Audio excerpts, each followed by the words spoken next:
अहम ख़बर अवां सां शेयर कंदासीं। कराची खां सीनियर ब्यूरोक्रेट डॉक्टर अब्दुल्ला कटपर ख़ांगी इस्पताल में डॉक्टर्स जी मुबैना गफ़लत सबबि फ़ौत थी वियो आहे। अहम ख़बर अवां सां शेयर कयूं पिया। संदसि पुट अली रज़ा कटपर जो चवणु आहे त डॉक्टर अब्दुल्ला कटपर खे छाती में तकलीफ़ सबबि इस्पताल दाख़िल करायो वियो। इस्पताल इंतज़ामिया गैर ज़रूरी टेस्टूं करायूं चवण बावजूद कोरोना टेस्ट न कराई वई। संदसि इहो चवणु आहे त 3 ॾींहनि बाद मरीज़ जी तबियत ख़राब थी वई, जंहिं बाद कोरोना टेस्ट कई वई। संदसि पुट अली रज़ा कटपर असां लाइन ते मौजूद आहे। अस्सलाम वालेकुम। वॾी महिरबानी अली रज़ा, अव्हां जे वालिद जे फ़ौत थियण ते अव्हां जो छा चवणु आहे? अव्हां मूजिब इस्पताल इंतज़ामिया जी गफ़लत साम्हूं आई आहे।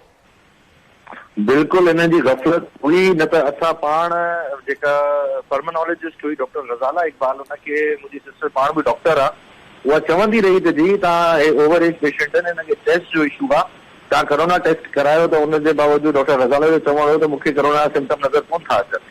त पोइ डे बाय डे मूं वटि रिकॉर्ड बि मौजूदु आहे, जेको एमरजेंसी में बाबा जो एक्सरे थियो हुयो, सेकेंड डे ते एक्सरे थियो, डे ते एक्सरे थियो, त इहे 3 ॾींहं जा x ray day by day test जा ख़राब थींदा पिया विया।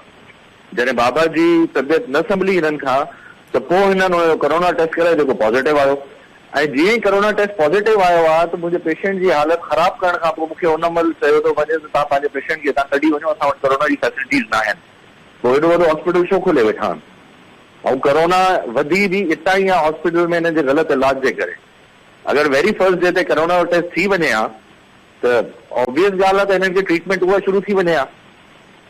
त मुंहिंजो ख़्याल आहे मूंखे उमेद ई त सर्वाइव करे वेंदो। हिन जे बावजूद हिन जो जेको CEO आहे ब्रिगेडियर रिटायर्ड, उन सां मुंहिंजी मीटिंग थी, उनखे मुंहिंजे इहा शिकायत हुन ताईं पहुचाई त भई हे छा तरीक़ो आहे, त हुन पाण एक्सेप्ट कयो आहे, मुंहिंजे ॾाढो हुन पाण मञी आहे त हा असांजी आहे, असांखे टेस्ट कराइणु खपंदो हो। जॾहिं कराइणु खपंदो त पोइ हुननि छो न करायो? त मां इहो हेल्थ डिपार्टमेंट खे, मिनिस्टर साहब खे मां एप्लीकेशनूं लिखियूं आहिनि, मां हुन ताईं पहुचाईंदुमि, न त पोइ वेहंदासीं, धरने ते बि वेहंदासीं, ताकी कंहिं ॿिए ग़रीब सां त ईअं न थिए न। ठीक आहे, वॾी महिरबानी। नासिर नाले वारो अदाकार अली रज़ा कटपर पंहिंजे वालिद जे फ़ौत थियण जे हवाले सां पंहिंजो मौक़िफ़ ॾेई रहियो हो।